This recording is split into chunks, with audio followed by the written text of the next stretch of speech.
Part में dissociate हो जाते हैं। जो पहला पार्ट होता है वो होता है हाइड्रोजन का, और जो दूसरा पार्ट होता है वो होता है HCO3।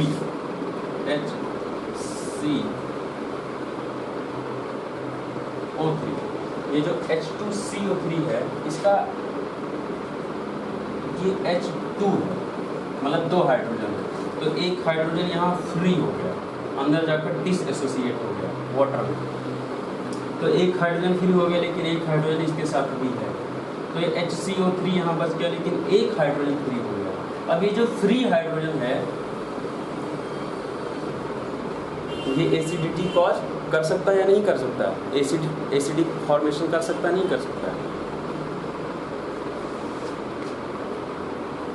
ये जो फ्री हाइड्रोजन है ये एसिडिक फॉर्मेशन कर सकता है, और ये जहाँ जो बाइकार्बोनेट बढ़ा हुआ था इसको कंट्रोल करने के लिए ज़रूरी क्या है कि आप यहाँ हाइड्रोजन बढ़ाएं, तो बाइकार्ब्स कम होंगे, न्यूट्रल होंगे, और हम लोग इन्हीं को कम करने के लिए कुछ साल्ट ऐसे डाल रहे हैं जिनकी वजह से हाइड्रोजन बढ़ जाए, और अगर ये बाइकार्ब कंट्रोल हो जाएंगे, इन हाइड्रोजन की वजह से बाइकार्ब न्यूट्रलाइज हो जाएंगे, जो बहुत ज़्यादा हो रहा है। एल्कलोसिस ऐसे कंडीशन को कहा जाता है, एसिडोसिस एंड एल्कलोसिस होता है। एसिड बढ़े जैसे एसिडीमिया,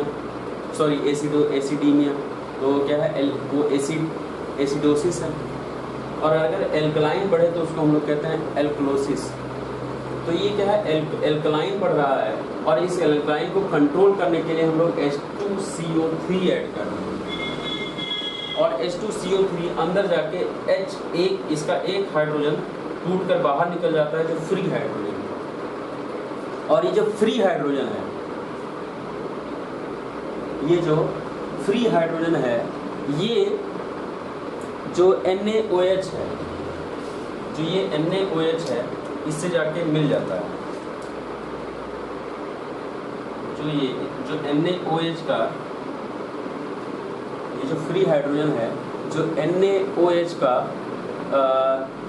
इसमें मिल जाते हैं, NaOH में NaOH के OH से मिल जाते हैं, इतने पार्ट से, सिर्फ OH से ये मिल जाते हैं, तो ये अलग एसोसिएशन क्रिएट करते हैं, और इसको हम लोग कहते हैं दो हाइड्रोजन हो गए, एक हाइड्रोजन ये, एक हाइड्रोजन ये, और O H2O, ये H2O हो गए। जो NaOH है ये क्या था, स्ट्रॉन्ग बेस, जिसकी वजह से बेस बढ़ रहा था, लेकिन हम लोगों ने क्या डाल दिया H2CO3, और हाइड्रोजन टूट गया, और ये हाइड्रोजन जाकर यहाँ मिल गया OH से, और ये क्या बन गया पानी, तो ये अभी बेस नहीं रह गया। पानी का कितना होता है 7, न्यूट्रल हो जाएगा, और जो बेस मतलब 7.45 से ज़्यादा हो जाना, लगभग 8 तक पहुँच जाना, तो ये न्यूट्रल होकर फिर से 7 की तरफ आ जाएगा, और जो बेस ज़्यादा हो रहा था वो कंट्रोल हो जाएगा।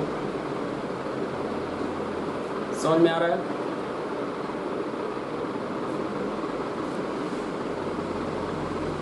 तो बफर्स कुछ ऐसा काम करते हैं कि जब उनको ज़रूरत पड़ती है तो एसिड दे देते हैं, जब उनको ज़रूरत पड़ती है तो वो बेस दे देते हैं, जब उनको ज़रूरत पड़ती है तो प्रोटॉन को। और ये है क्या, ये सब केमिकुलर चेंजेस ही तो हैं। ये क्या है, केमिकुलर चेंजेस हैं कि एक केमिकल ज़्यादा हुआ तो दूसरा केमिकल डाल दिया गया, दूसरा केमिकल ज़्यादा हुआ तो तीसरा केमिकल डाल दिया गया, और चेंजेस फॉर्मेशन होते रहे। इस पूरे प्रोसेस को हम लोग क्या कहते हैं, बफर सिस्टम।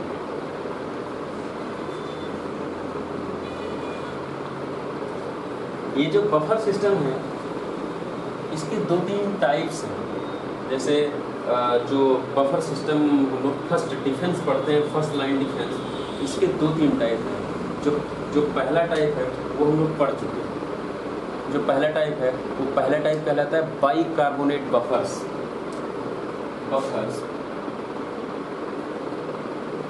ये पहला टाइप बाइकार्बोनेट, ये बाइकार्ब से कैसे एसिडिक और एल्कलाइन मीडिया को कंट्रोल करते हैं। बाइकार्बोनेट से, तो उसको कहा जाता है बाइकार्बोनेट बफर्स।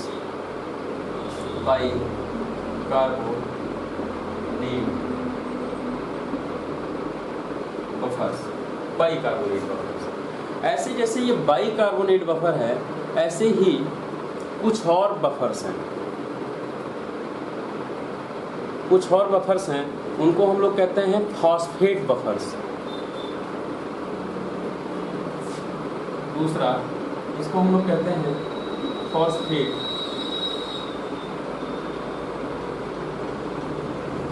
बफर्स। ये जो फॉस्फेट बफर्स हैं, ये भी वैसे ही न्यूट्रलाइज करते हैं, बस उसमें क्या है, इसमें फॉस्फेट यूज होता है, और फॉस्फेट भी एल्कलाइजर है।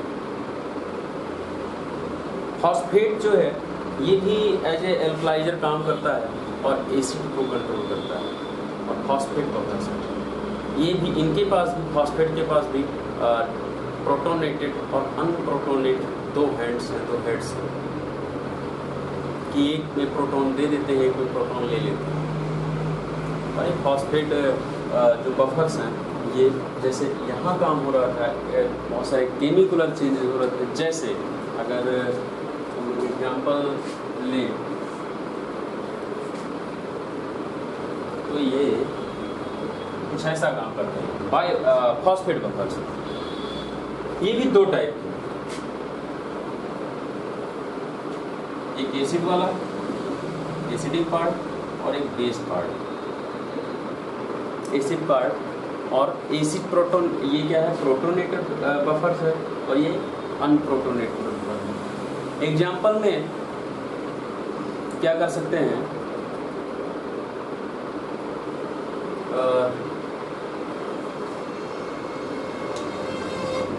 Leave that topic,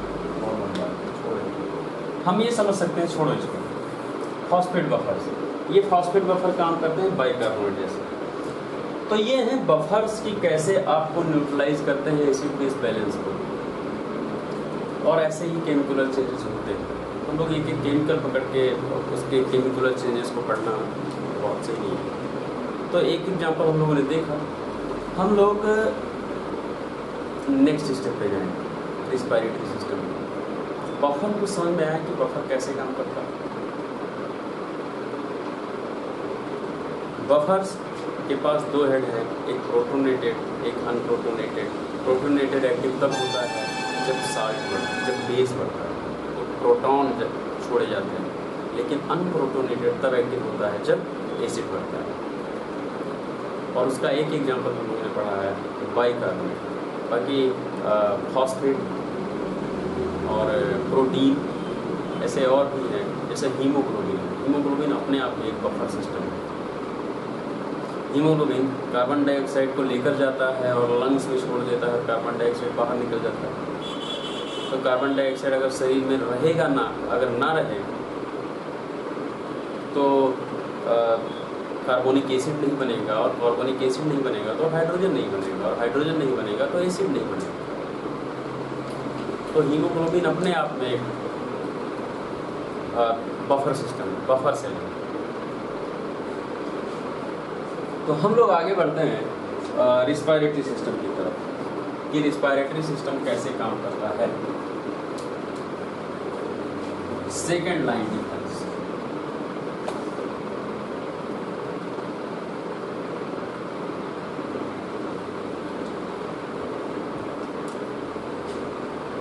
We discussed about buffer, first line,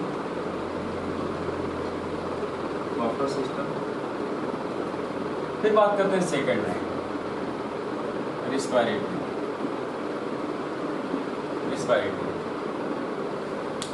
अब है क्या कि जो सेल्स हैं, ये सर्कुलेटरी सिस्टम है,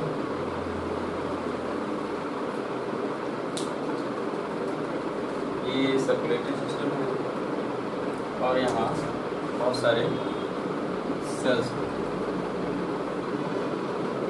यहाँ बहुत सारे सेल्स हैं, यहाँ लंग्स है,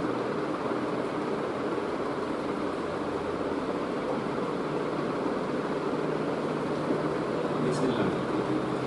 हम लोग यहाँ से आउटर एटमॉस्फेयर से O2 लेते हैं,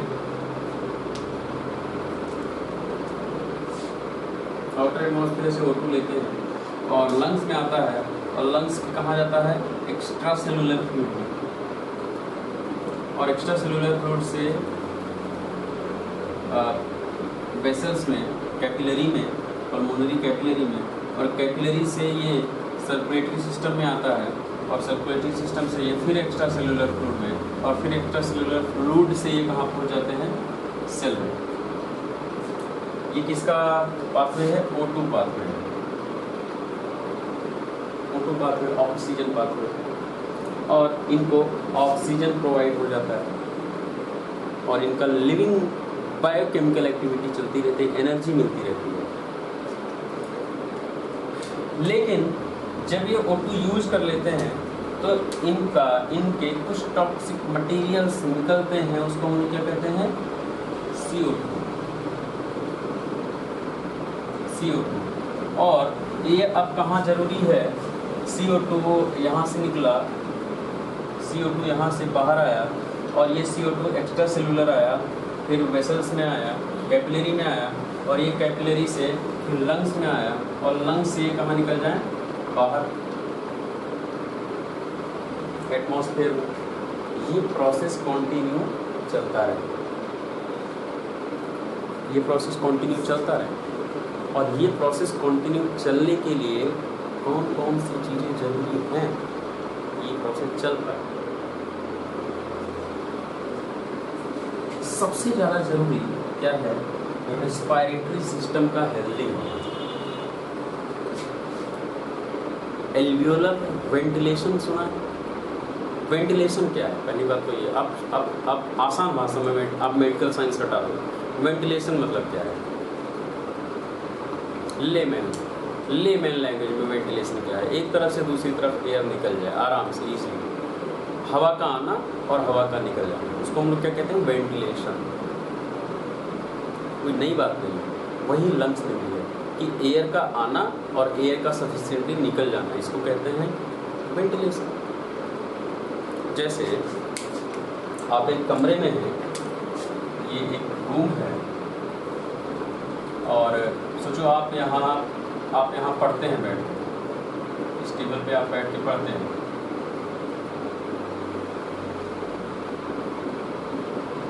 you all are very energetic, आप यहाँ बैठ के पढ़ते हैं।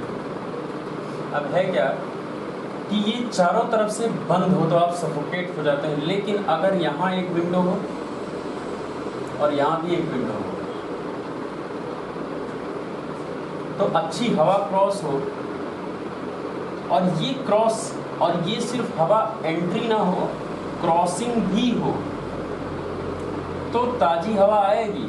लेकिन अगर सोचो यहाँ से बंद हो और सिर्फ एक विंडो हो तो क्या ताज़ी हवा आ पाएगी, बार बार नहीं आएगी। एक बार हवा आएगी और फिर वही ह्यूमिलेट हो जाएगी, वही भर जाएगी, और ताज़ी हवा नहीं आ पाएगी। तो ज़रूरी क्या है कि एक तरफ से एयर आए और एक तरफ से एयर निकल जाए, इसको हम लोग क्या कहते हैं, वेंटिलेशन। क्लियर? इसको हम लोग क्या कहते हैं, वेंटिलेशन, कि वेंटिलेट है, वेंटिलेशन। अब ये जो वेंटिलेशन है, चलो हम लोग हटा देते हैं कि आपका कमरा, इसी को हम लोग मान लेते हैं कि ये एल्वियोला है।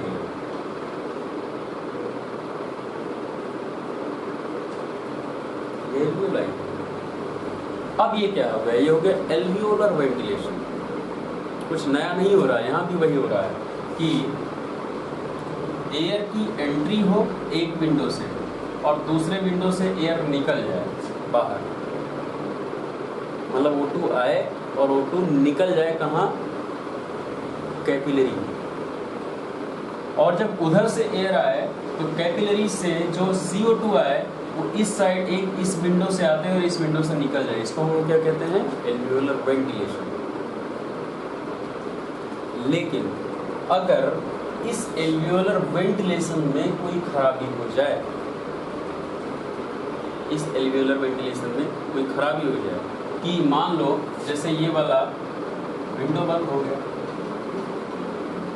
ये विंडो बंद हो जाएगा, तो यहाँ से एयर आ पाएगा? नहीं आ पाएगा, नहीं आ पाएगा। तो अगर यहाँ से जो एयर नहीं आएगा तो यहाँ एयर इकट्ठा होना शुरू हो जाएगा, उस साइड इकट्ठा होना शुरू हो जाएगा, एयर इकट्ठा होता रहेगा और इस एरिया में ताज़ी हवा नहीं आ सकती, वेंटिलेशन नहीं हो सकता है। और जो एयर निकल जानी चाहिए थी, जिसकी वजह से फ्रेश एयर आ नहीं पा रही है, तो ये एयर अंदर ही भरता चला जाएगा। और अगर ये एयर अंदर भरती चली जाएगी तो फ्रेश एयर आएगी नहीं, क्योंकि एक तरफ से विंडो बंद है, तो फ्रेश एयर नहीं आ सकती है। तो O2 की एंट्री भी नहीं होगी और ये पैथोलॉजिकल होगा। तो इस दोनों विंडोज़ को बंद करने के कारण भी बहुत सारे हैं, सिर्फ एल्वियोलर लेवल की बात नहीं है, बहुत सारे कारण। जैसे सिंपल सा एग्जांपल सोचो, आपके चेस्ट मसल्स, इंस्पायरेटरी और एक्सपायरेटरी मसल्स पैरालाइज हो जाए, जो लंग्स को एक्सपेल करते थे, लंग्स को डायलेट करते थे, इंस्पायरेटरी मसल्स को पैरालाइसिस हो जाए, तो लंग्स कंप्लीटली डायलेट नहीं हो पाएगा।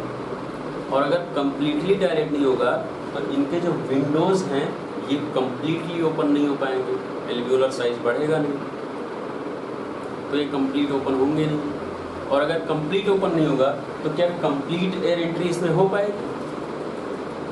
थोड़ी सी विंडो अगर कोई खोल दे तो कंप्लीट, आप सोचो थोड़ा सा विंडो खोल दिया है तो सारा एयर अंदर नहीं आ सकता जितना हमें चाहिए। तो सिर्फ एल्वियोलर लेवल की बात नहीं है कि वेंटिलेशन गड़बड़ होगा, किसी भी स्तर से जितनी भी चीज़ें रिस्पायरेटरी सिस्टम में इन्वॉल्व होती हैं, किसी भी स्तर से कोई भी खराबी हो सकती है। जैसे मैंने एक सिंपल सा एग्जांपल बताया कि अगर रिस्पायरेटरी मसल पैरालाइज हो जाए तो भी ये कंडीशन आ सकती है। या सोचो रिस्पायरेटरी सिस्टम है, ब्रेन है, और रिस्पायरेटरी सिस्टम का रिस्पायरेटरी सेंटर है मेडुला ऑब्लांगाटा में, पोन्स में रिस्पायरेटरी सेंटर। अब वो रिस्पायरेटरी सेंटर अगर डिप्रेस्ड कर दिया जाए, जो कंट्रोल करता है किसको? रिस्पायरेटरी मसल्स को, रिस्पायरेटरी फंक्शन को, अगर ब्रेन से ही उसको डिप्रेस कर दिया जाए और उसके फंक्शन को कम कर दिया जाए, जैसे किसी का ऑपरेशन हुआ और उसको एनास्थीसिया दिया गया और वो एनास्थीसिया का इफेक्ट उस रिस्पायरेटरी सेंटर पे हुआ, जो एक टाइम आने तक वो एक्टिव हो ही नहीं पाया, डिप्रेस रह गया, तो मसल्स काम नहीं करेंगे, लंग्स काम नहीं करेगा और वो फ्लैट ही रहेगा। और अगर ये काम नहीं करेंगे तो वेंटिलेशन मेंटेन नहीं हो सकता है, और वेंटिलेशन मेंटेन नहीं होगा तो हवा का आना और जाना ये दोनों नहीं हो सकता है, और कार्बन डाइऑक्साइड अंदर बढ़ता चला जाएगा क्योंकि जा नहीं पा रहा है बाहर। और अगर कार्बन डाइऑक्साइड बढ़ता चला जाएगा तो अगर कार्बन डाइऑक्साइड इन सब किसी भी कारण से अंदर बढ़ता चला जाए तो होता क्या है एक्चुअल में? ये जो CO2 है ये जब बाहर आता है तो बाहर O2 पहले से ही होता है वाटर, जब इंटरस्टिशियम में आता है, खासकर एक्स्ट्रा सेलुलर फ्लूइड में, क्योंकि CO2 डायरेक्ट कैपिलरी में नहीं आते हैं, ये O2 में आते हैं। तो ये दोनों मिलकर कार्बोनिक एसिड बनाते हैं, ये कार्बोनिक एसिड बनाते हैं। और ये जो कार्बोनिक एसिड है इसमें हाइड्रोजन, ये आगे जाकर फिर से वाटर में टूटते हैं, ये फिर से वाटर में डिसएसोसिएट होते हैं, और ये डिसएसोसिएट होते हैं हाइड्रोजन में और CO2 में, कुछ ऐसा। और ये जो फ्री हाइड्रोजन है ये एसिडिक एटमॉस्फेयर क्रिएट करना शुरू करता है। अब जितने CO2 यहाँ से यहाँ ना उठाए जाएं और बाहर ना भेज दिए जाएं, ये सारे CO2 से टूट टूट कर हाइड्रोजन बनता चला जाएगा। इस सारे CO2 से अगर यहाँ से लंग्स, जो यहाँ से CO2 भेजा गया है, ये लंग्स अगर इसको बाहर नहीं कर दें तो ये CO2 फिर से वापस इसी में डिजॉल्व हो जाएगा और इसी में पड़ा रहेगा और ये कार्बोनिक एसिड में चेंज होकर टूटेंगे और ये फ्री हाइड्रोजन से तैयार करेंगे और हाइड्रोजन की संख्या यहाँ बढ़ती चली जाएगी, क्योंकि CO2 बाहर नहीं निकल रहा है और CO2 जब तक रुका रहेगा तब तक हाइड्रोजन ही बनाता रहेगा। तो ये क्या करेंगे, ये हाइड्रोजन फॉर्म करेंगे और ब्लड में हाइड्रोजन की संख्या बढ़ जाएगी, एसिडोसिस होगा। एसिडोसिस होगा। इसके लिए जरूरी क्या है कि ये जो CO2 है इसको जब उससे पहले ये क्वांटिटी से ज़्यादा अंदर टूटे और हाइड्रोजन बढ़े उससे पहले बाहर निकल जाए। लेकिन अगर यहाँ से लंग डीएक्टिव हो जाए, लंग फेल हो जाए, लंग्स ही काम ना करे ठीक से, लंग्स बाहर ना निकाल पाए सांस को, तो क्या होगा, एसिडोसिस होगा, क्योंकि हाइड्रोजन इससे एसोसिएट हो जाते हैं यहाँ से और एसिडोसिस होगा। और फिर आगे हम लोग डिस्कस करेंगे कि एसिडोसिस में क्या क्या सिम्टम्स आते हैं और क्या क्या कंडीशंस आती हैं। लेकिन फिलहाल आप ये समझ सकते हैं कि एसिडोसिस एक पैथोलॉजिकल कंडीशन है जिसमें डेथ होने के चांसेस हैं। तो रिस्पायरेटरी सिस्टम कैसे इन्वॉल्व है एसिड बेस बैलेंस मेंटेन करने पे, कि जब भी CO2 का मेटाबॉलिक कंडीशन ऐसे हो कि CO2 बहुत ज़्यादा बढ़ गया है, जैसे आप बहुत ज़्यादा दौड़ रहे हैं तो आप जानते हैं कि एसिड फॉर्मेशन मसल्स के द्वारा बहुत ज़्यादा हो रहा है, तो आपका दिमाग भी जानता है कि बहुत ज़्यादा हो रहा है और जो कीमो रिसेप्टर्स हैं जो ब्लड में हैं, कीमो रिसेप्टर्स, ये जाके दिमाग को बताते हैं